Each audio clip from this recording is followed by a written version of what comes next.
In this video, I'm going to show you how to change Facebook email address. Now, for us to get this done, let's just go ahead and tap this three vertical lines here and then open the settings. After which, let's go ahead and open the account center.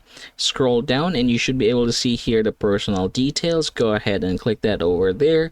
And then we're going to go ahead and choose the contact information. Now, as of the moment, this is my email right here, but we're going to go ahead and add a new one in order for us to delete the current email that we have. Alright, so now that we are here, we're going to go ahead and add a new email. So I'm just going to go ahead and type it here real quick. Okay, there you go. So we have already typed the email. Now I'm going to choose Facebook here. Tap the next button right here.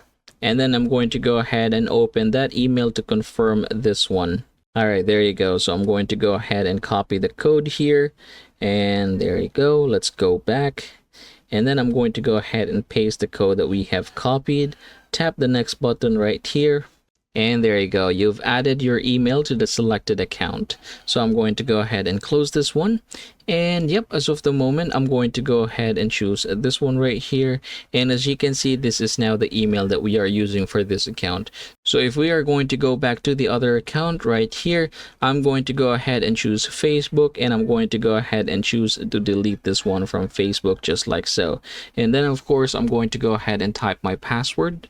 All right, and then I'm going to tap continue. And then we're going to go ahead and try to open our Gmail. All right, there you go. So I'm going to go ahead and copy the code just like so.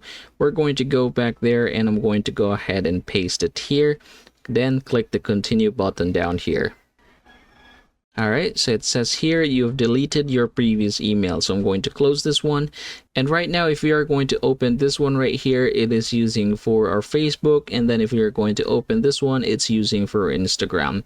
But you can definitely repeat the same process in order for you to change this one from Instagram as well.